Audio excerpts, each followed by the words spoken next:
Y amigos de nuestra sección, este espacio que tenemos en nuestro programa nocturna de la cadena RCN en radio en Colombia, para mí es un placer, para mí es un privilegio estar nuevamente aquí con ustedes, saludándolos, hablando de temas interesantísimos, de temas que podríamos calificarlos de misterio, porque no son abiertos al público y muchas veces son investigadores que con muchos años de trabajo logran desencriptar este andamiaje que vamos a revelar el día de hoy aquí en este especial de Pandemia Misterio.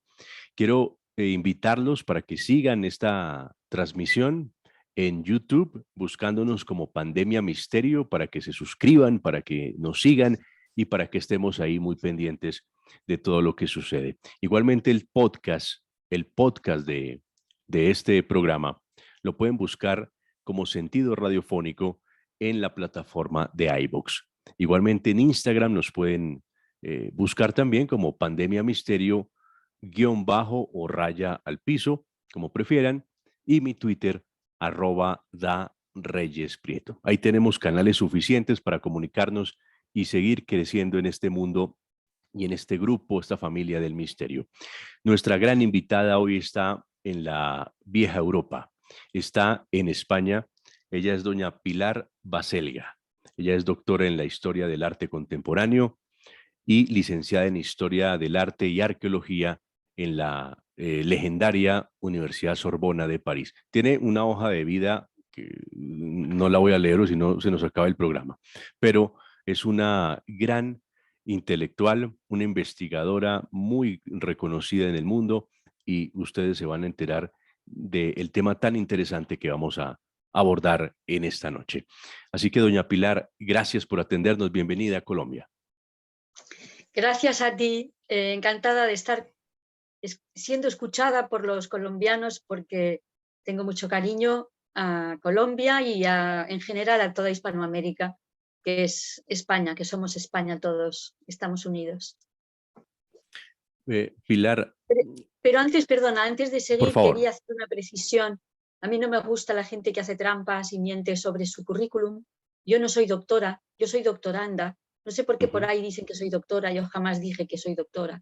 Soy doctoranda porque estuve haciendo el doctorado durante 4 años y cuando ya había estado trabajando 4 años sobre mi doctorado, presenté pues 350 páginas, que eran mucho trabajo, y el director de tesis ni lo leyó, lo tiró así encima de la mesa y me dijo, esto no es una tesis doctoral.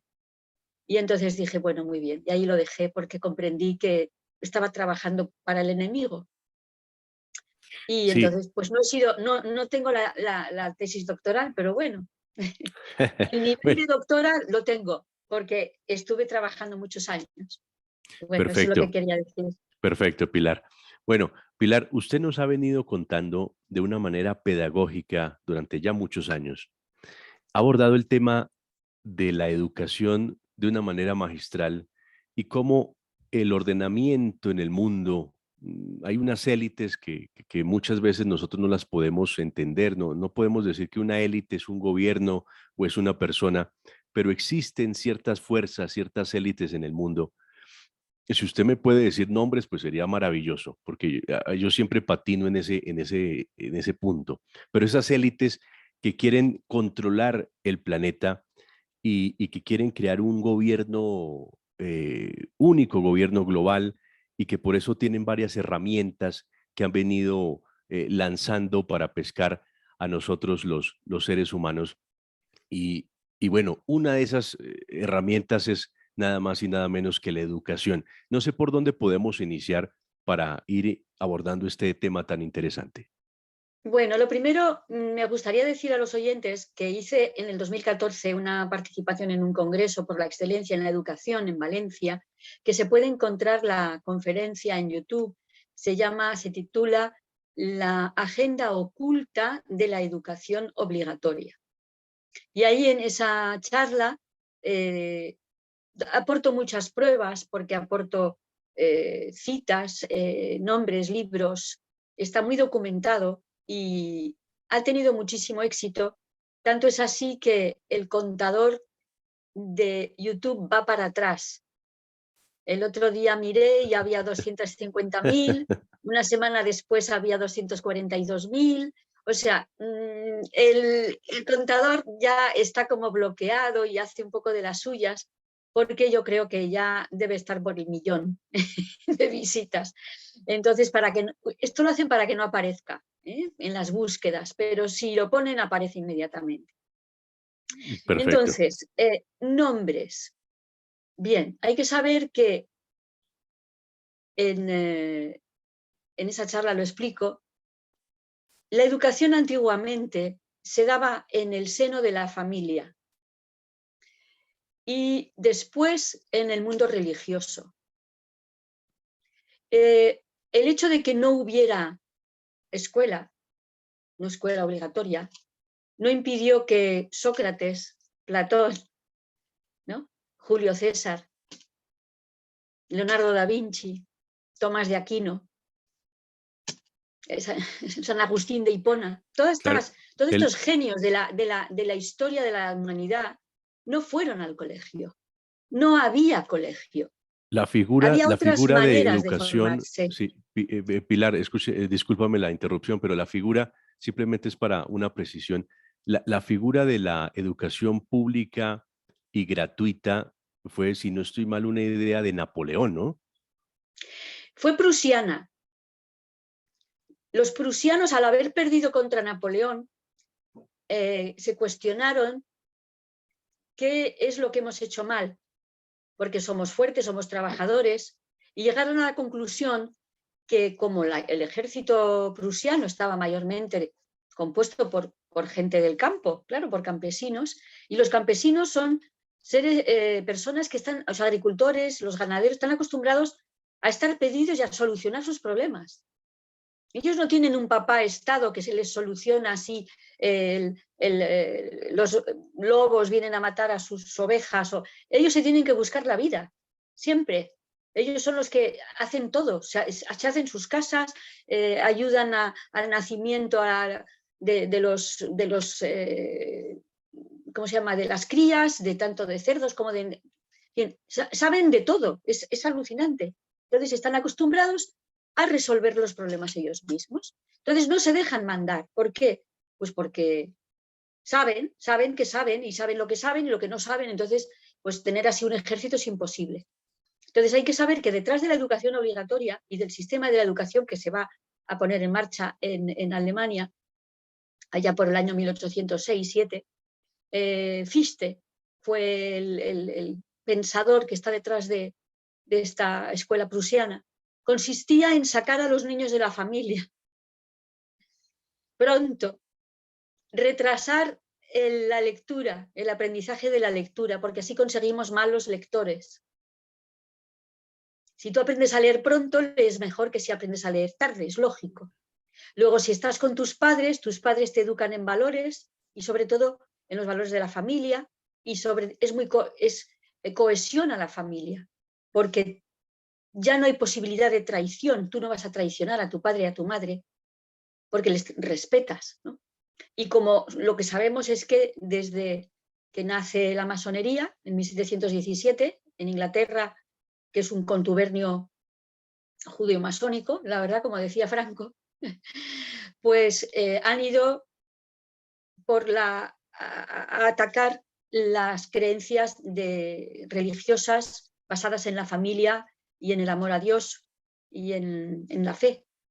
Entonces, todo esto está detrás, hay que entender que lo que está detrás del control de la educación, que es en realidad el control de la mente humana para hacer borregos, y lo estamos viendo ahora. La mayoría de la población está obedeciendo. Ya sé, esta es una charla que se va a publicar en YouTube, por tanto hay palabras que no se pueden utilizar, ya lo sé.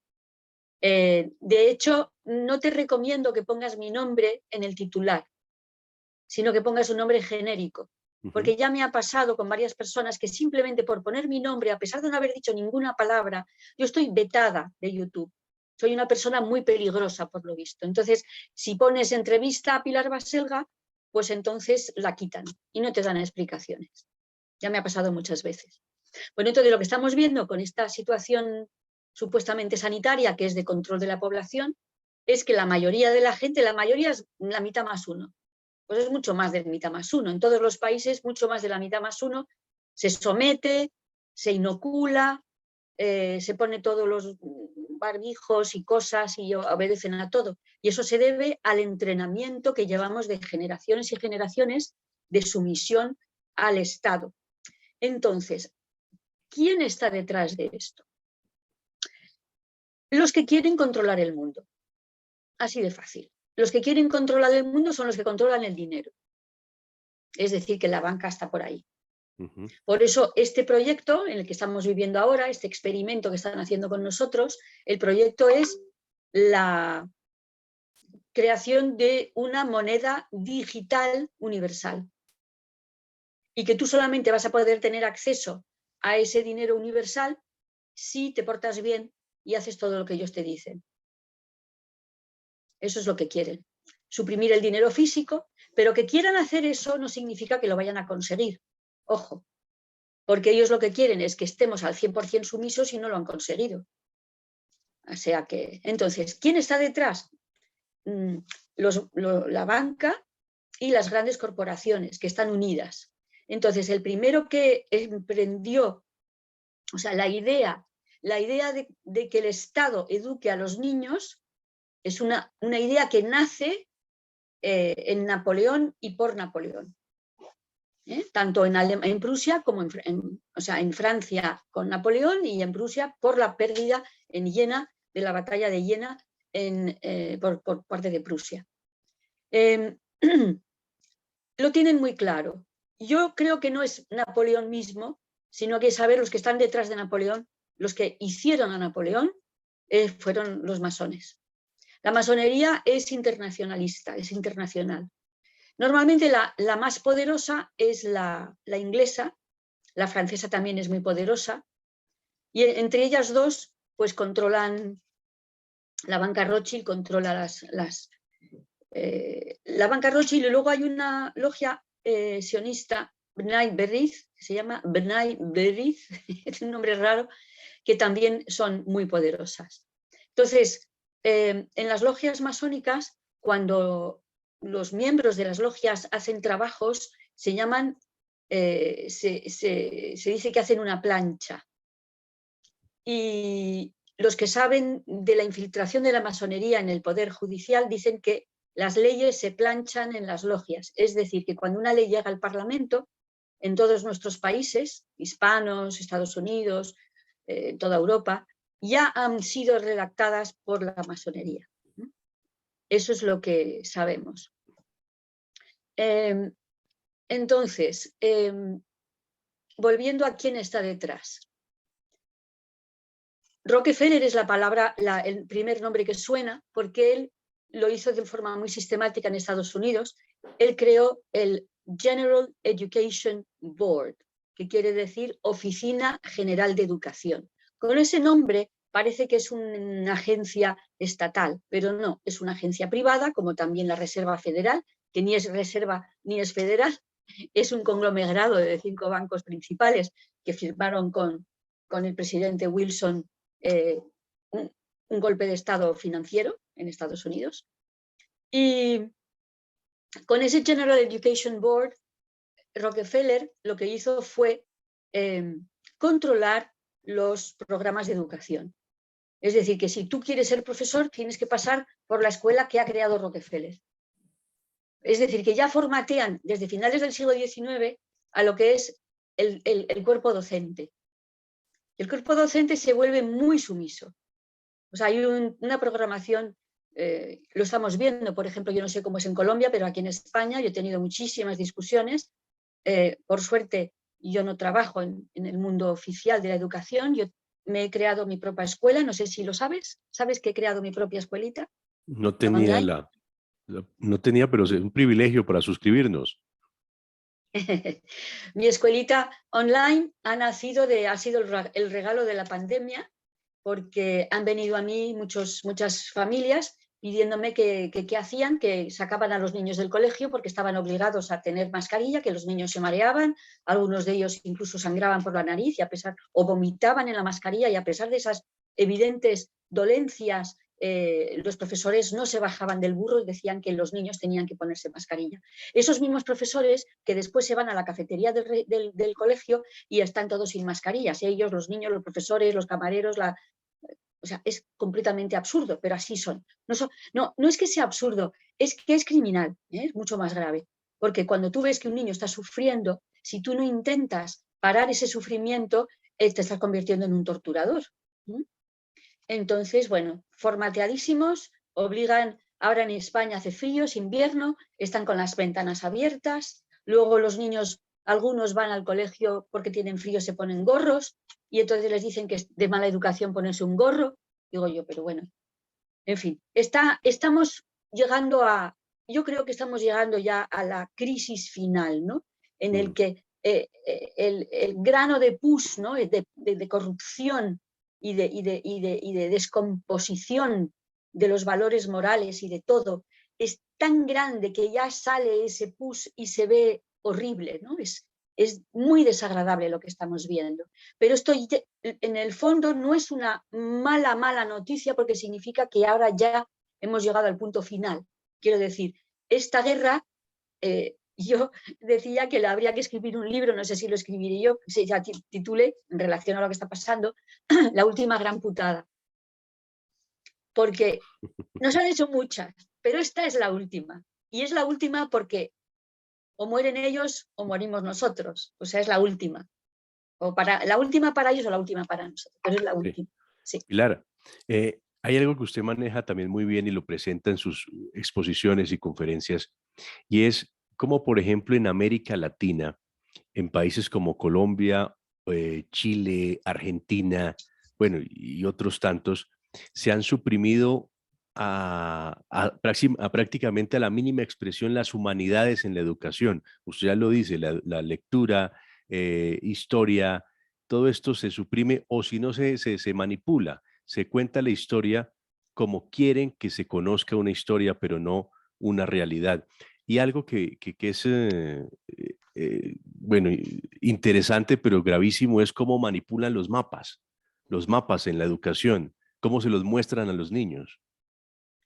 Bueno, hay muchas cosas que yo he descubierto ahora al dedicarme ahora a la enseñanza de niños, porque yo siempre he sido profesora, pero de adultos o de graduados. Yo daba cursos en másters, o sea, de nivel universitario.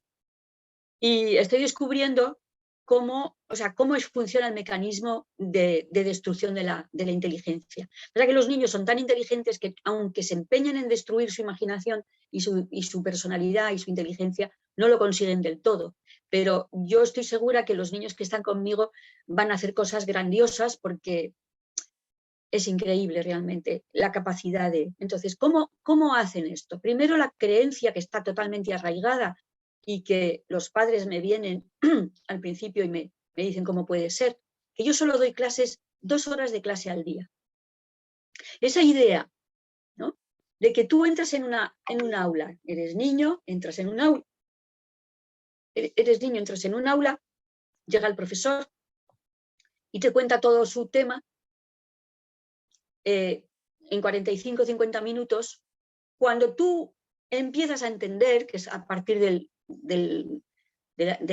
los 20, 25 minutos, ahí empiezas a entender.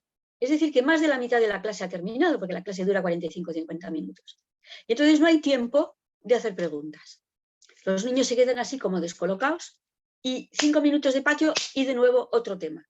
Y de repente ya no era lengua y literatura, ahora es tecnología. Después de tecnología es matemáticas, después de matemáticas es inglés, después de inglés es no sé qué. Y están así todo el santo día, todos los días de la semana. Entonces, ¿cómo puede ser que nos creamos que un niño es capaz de asimilar 45 minutos de contenido y cada hora 45 minutos de contenido diferente?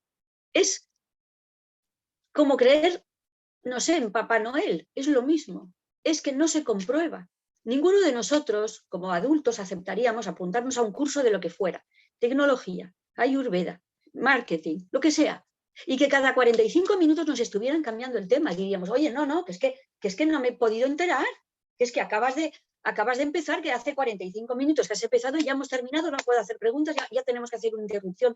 ¿Esto qué es? ¿No? Entonces, cuando nosotros vamos yo me he apuntado a muchos cursos de muchas cosas, normalmente es hora y media, con una presentación, tal y cual, no sé qué, preguntas, un descanso de media hora y otra hora y media.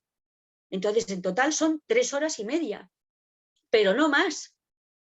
No más, porque ya 3 horas ya es suficiente. Entonces, primera cosa que hacen, ese bombardeo que impide al niño aprender.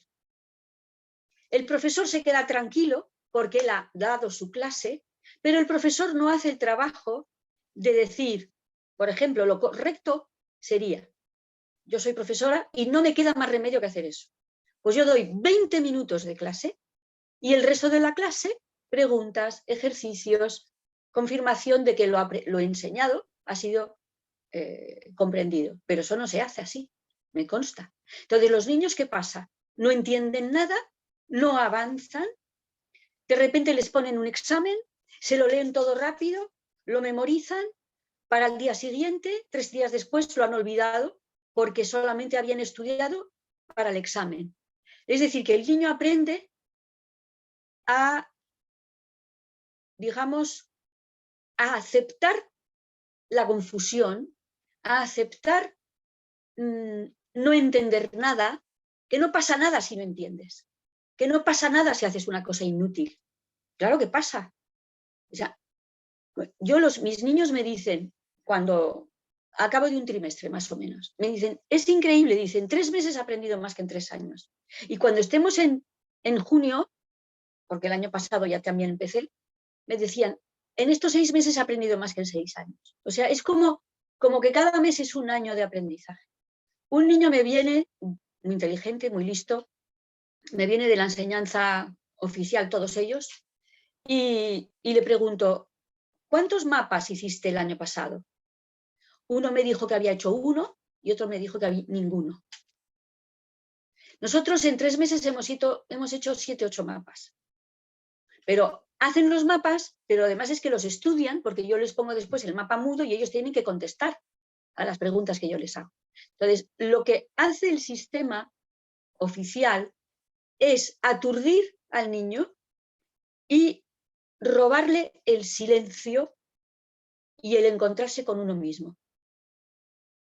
Yo cuando doy clase 2 horas, todos los profesores de mi escuelita dan clase 2 horas, entonces los niños llegan a la clase con muchas ganas, porque llevan todo el día pues o haciendo deberes, o jugando, o paseando al perro, o haciendo ejercicio. Pero a la hora de clase están muy, muy concentrados, porque solo tienen 2 horas de clase.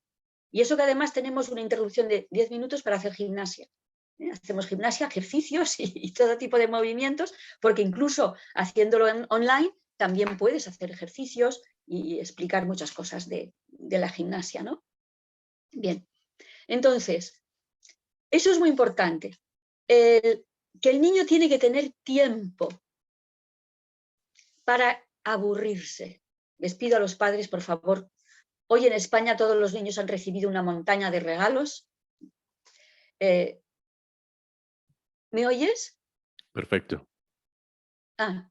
Es que de repente se me congeló tu imagen. Entonces, yo les digo siempre a los padres, por favor, permitidles a vuestros hijos aburrirse.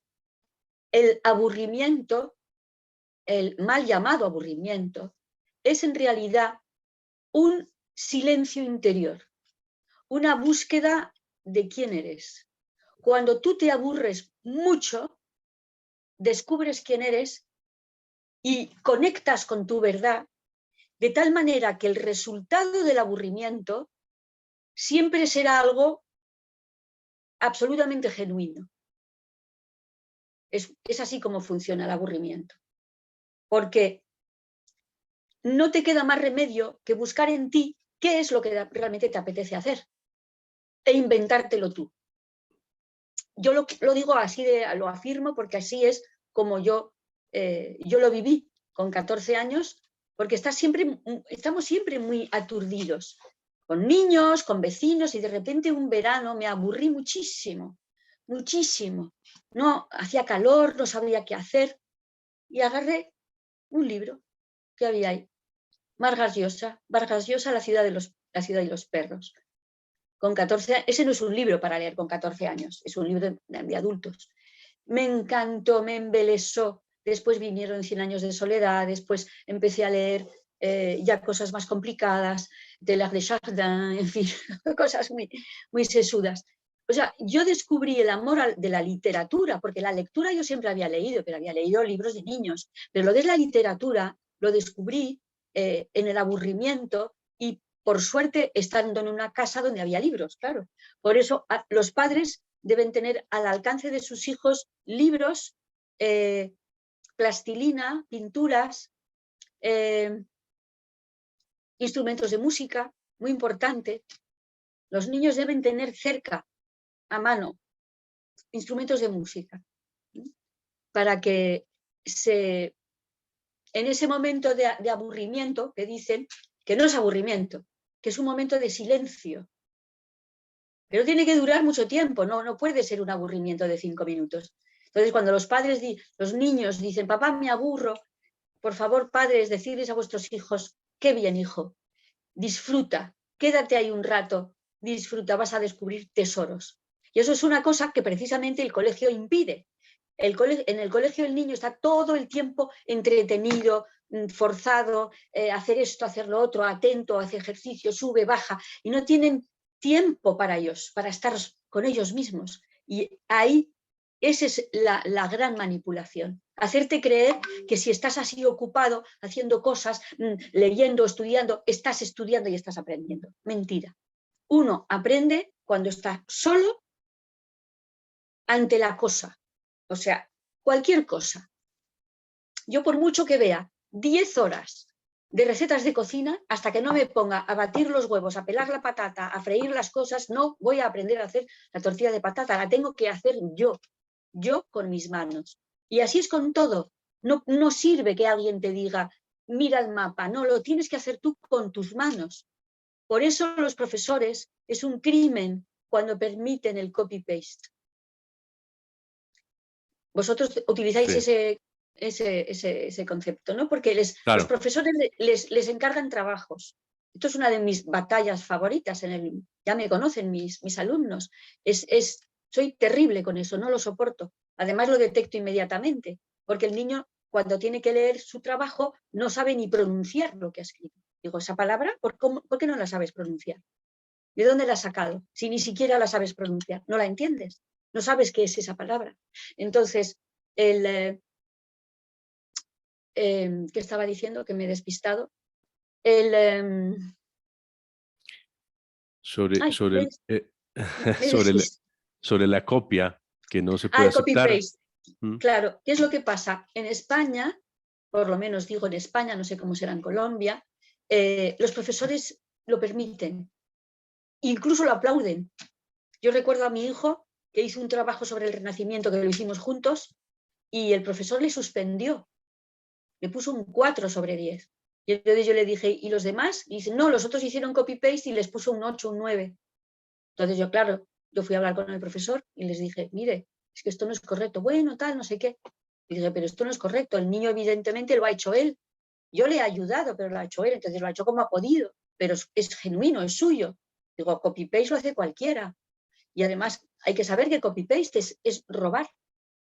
Es robar. Copiar Así es es. robar. Le robas a otra persona que no te ha dado permiso, coges sus palabras, sus frases ya hechas y te las atribuyes a ti y luego tú firmas ese trabajo. Eso es robar, es un pecado y además es un delito. Es pecado y delito. Así que, Pilar, mm, quiero preguntarle también sobre una corriente que se ha generalizado mucho por estos tiempos, que es un revisionismo histórico, que la historia que conocíamos nos la quieren cambiar.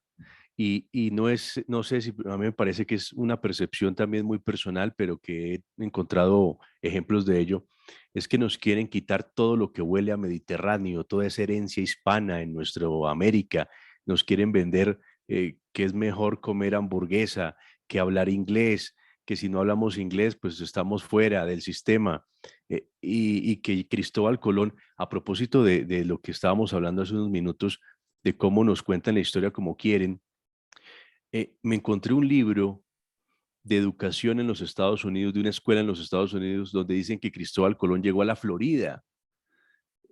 O sea, nos quieren cambiar toda la historia que conocemos y en este caso, Bueno, toda mm, esa herencia hispana también nos la quieren quitar. bueno, eso se llama la leyenda negra. Es muy antiguo, empezó los enemigos históricos de España, es, digamos, la monarquía y la piratería británica, y ellos están detrás de la masonería y son ellos los que redactan los currículums escolares, porque los países miembros de la ONU se obligan, se autoobligan a seguir las directrices de la UNESCO, y luego tenemos en la UNESCO una serie de departamentos que se dedican a destrozar la verdad y crear libros de historia para que nos avergoncemos de nuestra historia y alabemos a nuestros enemigos. Es algo tremendo. Antes, bueno, terminamos con esto y luego hablo de los mapas, que es muy interesante el tema de los mapas. Bueno, perdón, voy a terminar lo de los mapas porque se me quedó colgando, ¿vale? Y luego Perfecto, hablamos de la leyenda negra, perdón. perfecto. Yo tuve en mis manos un libro que llaman aquí cultura clásica, que es el mundo grecorromano, ¿no? La historia, la cultura, la mitología del mundo grecorromano, cultura clásica. Y en todo el libro no había un mapa del Mediterráneo. Increíble. ¿Cómo puedes hablar de Grecia y Roma y no tener delante de ti el mapa del Mediterráneo? Estaba hecho absolutamente a conciencia. El único mapa que había era un mapa de la Grecia actual. Ridículo. La Grecia actual. No, yo decía, ¿pero esto qué es? No estamos hablando del mundo grecorromano, de la Magna Grecia, del Imperio Romano. Esto no tiene ni pies ni cabeza. Entonces, en los libros lo hacen aposta. Por ejemplo, estaba en casa de una amiga en Chile y me enseñó los libros de historia y de geografía de Chile, donde solamente aparecía Chile. Ni siquiera estaba completo América del Sur. O sea, apenas si se veía, bueno, Argentina, porque no le queda más remedio, ¿no? Pero Bolivia, Perú, ya está, no se llegaba a Colombia, no se veía Colombia en el mapa. En todo el libro no había un solo mapa primero un mapa mundi, y luego no había un mapa de toda América, norte, centro y Suramérica. Entonces, llegamos al extremo de tener niños. Yo tengo niños de los 9 a los 15 años. Los que tienen 15 años tampoco, ahora ya sabían, porque ya llevamos 3 meses y hemos recuperado 3 años, no sabían que el sol sale por el este, que se pone en el oeste, no sabían que oriental y este es equivalente y que oeste y occidental son sinónimos, que meridional es el sur, que septentrional es el norte. No lo saben, no lo sabían. No sabían lo que era un solsticio, un equinoccio, no sabían. Me dice un niño, dice, yo es que había visto el mapa de España, pero no sabía dónde estaba España en el mundo. Claro, porque yo empiezo siempre las clases con el Google Maps. Y luego otra cosa muy interesante, incluso el Google Maps está mal, porque África tiene 30 millones de kilómetros cuadrados y América del Sur tiene 17 millones, es decir, un poquito más de la mitad. Y en todos los mapas casi son iguales, cuando África debería de ser el doble de América del Sur. Groenlandia es muy pequeño y aparece en muchos mapas como equivalente a América del Sur. Es decir, que cuando tú estás viendo Google Earth, en realidad es un montaje. No es verdad, no es una foto de satélite, es un montaje. ¿Qué más quería decir con relación a los mapas? Sí, el hecho de, o sea, no poner mapas completos y no poner el mapa mundi hacerlo todo por trozos pequeños. Por ejemplo, en España estamos divididos en reinos de taifas, que decimos que son las llamadas comunidades autónomas. Entonces, los niños que están en la comunidad valenciana estudian las 3 provincias, Castellón, Valencia y Alicante. Pero si tú a un niño de Alicante le enseñas Galicia, no sabe dónde está Pontevedra, no conoce Galicia, las provincias gallegas. Y así con todos, es decir, cada uno solamente estudia su parte. En los libros les han mostrado esa pequeña parte del mapa. O sea, ni siquiera, a veces les enseñan España, pero les enseñan España rápidamente, pero luego a la comunidad autónoma. O sea, cada vez es más, y esto se hace con la colaboración de los profesores. Entonces, es tremendo que un profesor no diga no al director, mire, perdone, yo no puedo trabajar con este libro, porque ellos tienen que hacer un programa, tienen un temario que dar, y si no dan el temario, viene el inspector académico y les pone una amonestación, les abren un expediente o cosas así para acusarles de que no están haciendo su trabajo correctamente, que no están siguiendo el temario, cuando el temario lo que está haciendo es impedir que el niño entienda nada, porque además lo tergiversan, lo revuelven. Esto en cuanto a la geografía. En cuanto a la historia, mira, vosotros estáis en Colombia. Todo el mundo en Colombia conoce la batalla de Cartagena de Indias, ¿no? Claro, por supuesto. Digo yo que si 2000 españoles colombianos, cartageneros se llaman, ¿cómo se llaman? Correcto. Cartageneros, sí, Los cartageneros. cartageneros, 2000 vencen a 23.000 soldados británicos, digo yo que es como para estar orgulloso. Pues en España nadie conoce la hazaña de Blas de Lezo. Alucinante. Ha tenido su primera estatua, su primer monumento hace 3 o 4 años. Nadie habla de la batalla de Cartagena de Indias. O sea, realmente hay una leyenda negra creada por los británicos y mantenida a lo largo de 500 años por incluso traidores. Decimos, o sea, masones españoles traidores a España.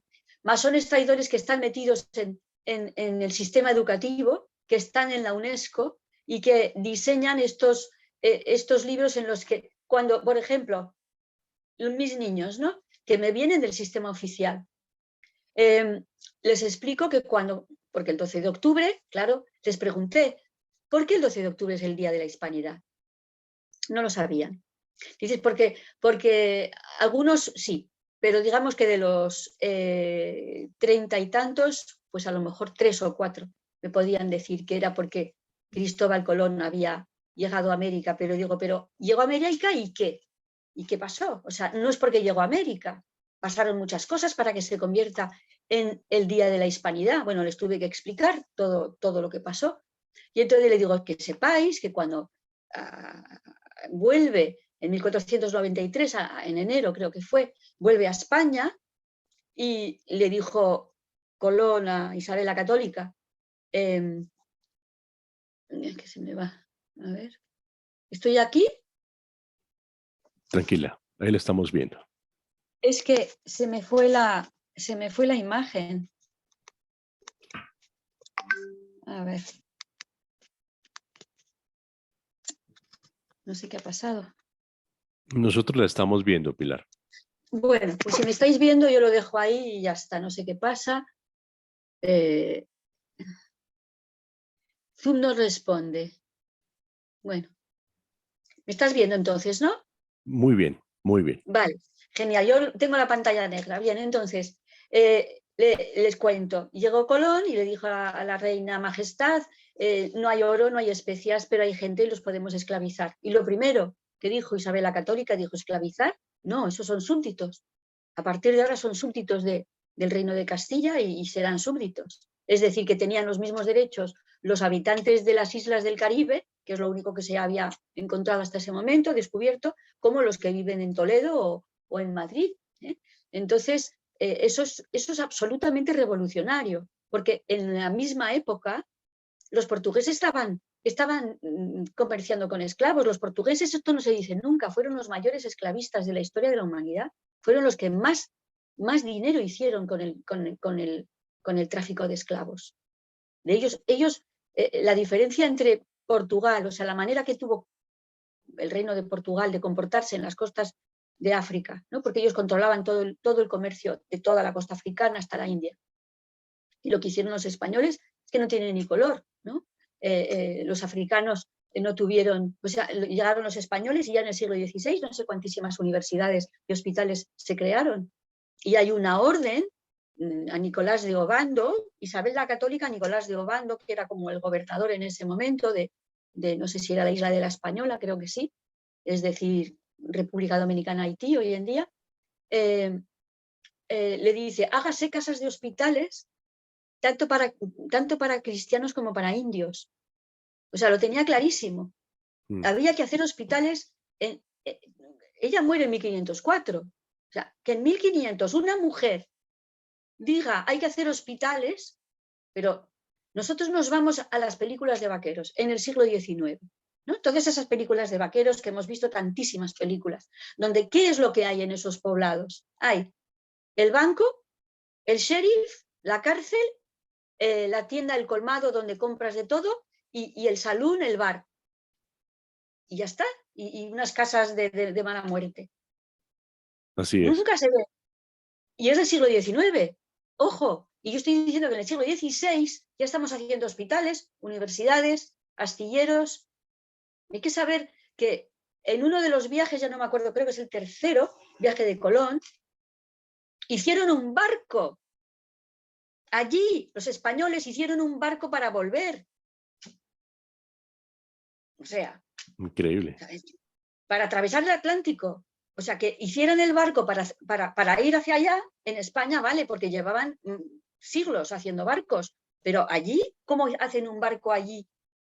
¿Qué tenían? ¿Tenían todo? Pues lo inventaron. No sé cómo puedes hacer un barco en las islas del Caribe, que acabas de llegar, que no tienes, que te has llevado todo tu astillero, todas tus herramientas. Es de locos lo que hicieron los españoles. Y entonces ya, en el minuto uno, si en el minuto uno tú llegas y con esas personas estás hablando de tú a tú porque son súbditos, ya no son esclavos ni personas, es que el concepto espiritual, o sea, el proyecto fue una hazaña única, o sea, eso no tiene parangón. O sea, lo que hicieron los españoles al llegar allí, todo lo que se hizo, y que era un reino muy próspero, lo decía el propio Humboldt, que era alemán. Así que, no sé. Es muy, muy interesante, Pilar, lo que estamos escuchando sobre la educación como instrumento de control y cómo nos han venido cambiando nuestra historia y mostrándonos cosas que no han sido así, y también esa leyenda negra que existe en contra de todo lo que huela a España, todo lo que huela a Mediterráneo, todo lo que tenga que ver con las madres latinas. Mira, una cosa muy, muy, muy llamativa. Sí. Si uno se mete en internet y mete música del virreinato del Perú, ¿sí? Son partituras del siglo XVII, XVIII, que son de un refinamiento. Parece Vivaldi, pero ahora te hacen creer que en Perú solamente hay cumbia, salsa y la flauta de pan de Atahualpa Yupanqui. ¿Me explico? O sea que parece que han querido borrar el refinamiento, altísimo refinamiento, de toda esa España americana. Porque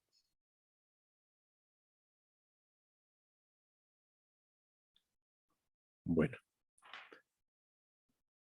tuvimos una interrupción, pero la conversación con nuestra gran invitada, Pilar Baselga, doctora en la historia. Bueno, nos dijo que no es doctora, sino que es doctoranda en la historia del arte contemporáneo, licenciada en historia del arte y la arqueología en la Sorbona de París, y cómo nos ha venido comentando el control que están haciendo ese estado profundo o esas élites, como ustedes la quieran llamar, para transformar a la humanidad en una humanidad que no piense, que no razone, sino simplemente que sea servil y que haga caso. Lógicamente, son muchos los mecanismos que han utilizado, pero la educación es lo primordial, porque desde que tú estás pequeño te están bombardeando, te están educando, te están formando, como uno moldea un pedazo, un trozo de plastilina, para que cuando sea mayor, pues sea como uno quiere que se comporte y como haga las cosas y como piense. Esta grata conversación con nuestra invitada Pilar Baselga. Pilar Baselga, que está en España y que infortunadamente pues tuvimos un problema con la comunicación, pero creo que lo que se alcanzó a decir, que ha sido una conversación extensa, ha sido muy importante. Y ustedes, cada uno de ustedes puede ponerse de acuerdo y puede estar con, con cada uno de sacar sus conclusiones. Pilar, la habíamos perdido, pero ya, ¿Dónde te quedaste? bueno, yo estaba ya haciendo un pequeño resumen para ir cerrando esta conversación tan interesante. Pilar, no sé si quiera terminar con algo. Nos estaba diciendo cómo hay un refinamiento altísimo que se conoce de siglos en lugares como Perú, en la época del Y virreinato, y, eso, Colombia, y y en Colombia. México, y en todo, pero es que es increíble, y eso os lo han robado. Os quieren, nos lo han robado a nosotros también, quiero decir. Os quieren hacer creer que, mira, hay un documento muy interesante que se llama The Racist Roots of Jazz, las raíces racistas del jazz. Y esto lo publicó Daniel Stulin en un libro, es uno de los últimos capítulos que se titula El Instituto Tavistock, ¿vale? En el cual dice lo siguiente, cuenta lo siguiente, que en el siglo XIX había en Estados Unidos del norte de América, o sea, no Estados Unidos de México, Estados Unidos de América, eh, eh, había compositores negros que componían en la escuela de Brahms, Beethoven, es decir, en el altísimo, eruditísimo música clásica europea, porque en el siglo XIX, en las iglesias, lo que se cantaba era música europea, puesto que no había compositores de Estados Unidos. La música sacra que se cantaba en las iglesias de América, de Estados Unidos, era la música de Händel, de Bach, de Beethoven y de Brahms. Entonces, los feligreses, los parroquianos que iban a esas iglesias y que eran músicos natos, como los africanos sabemos, tienen un sentido de la música increíble, pues ya estaban componiendo en la escuela de Brahms. Y entonces hubo un movimiento de la élite esta de siempre, ¿no?, que dijo, ¿cómo vamos a permitir que sean africanos negros, que ellos tienen un gran desprecio porque son muy racistas, que compongan en la escuela de Brahms? De eso nada. Y entonces hicieron o sea, toda una manipulación para que, digamos, la música de los negros fuera música gospel, es decir, una música dentro de lo que cabe jazz, es decir, como de menor calidad. ¿Me explico? No tan Perfecto. erudita como la música de Brahms, que ya es, sino algo como, ahí potenciaron el jazz, potenciaron una música afroamericana, pero que es más elemental, porque es más bien africana. En cambio, los negros que tenían raíces, vamos, raíces culturales a través de la fe y a través de ir a misa y a través de asistir a las iglesias y de cantar en las iglesias, claro, habían estado criados durante varias generaciones en la música de Bach, Beethoven y Brahms, pues ellos estaban ahí y ya estaban componiendo en ese estilo. Pero solo pararon, esto no se sabe, yo me quedé alucinada. Me pareció Increíble. súper súper interesante. Entonces, han hecho lo mismo con la música del Virreinato del Perú, que está borrada, o sea, no se habla de eso. Y es una música exquisita, refinadísima. Además, los compositores, eso también, ahora me he olvidado, hay uno que se llama Pacheco, pero hay otro que vino de Italia, pero que se instaló no sé si era en Perú, creo que sí, que se dio cuenta que para los coros, como eran gente, digamos, indios, americanos, que tienen un registro vocal diferente, no tienen bajos. O sea, los bajos, que son tan importantes en la música coral europea, porque en Europa hay bajos muy bajos, o sea, bajos bajísimos. Entonces, ellos tuvieron que adaptar sus composiciones a las voces, digamos, de los locales, que no me gusta llamarlos indígenas, sino de los españoles americanos, ¿vale? Porque hay españoles en Canarias, españoles en Baleares y había españoles en Perú, en el Virreinato del Perú, en el de La Plata, en el de Nueva España, que era el de México, el de Nueva Granada, que era Colombia y Venezuela, ¿no? Entonces, Interesante. sí, entonces vosotros tenéis que recuperar vuestra historia como parte de un reino extraordinario que ha llevado la cultura al mundo entero.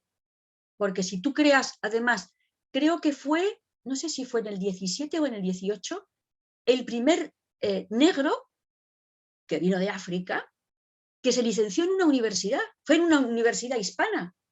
No me acuerdo si fue, pues eso, si en Perú o en México, no me acuerdo, pero que... Y luego había muchísimos mestizos, indios mestizos, ya sabéis, mestizos con...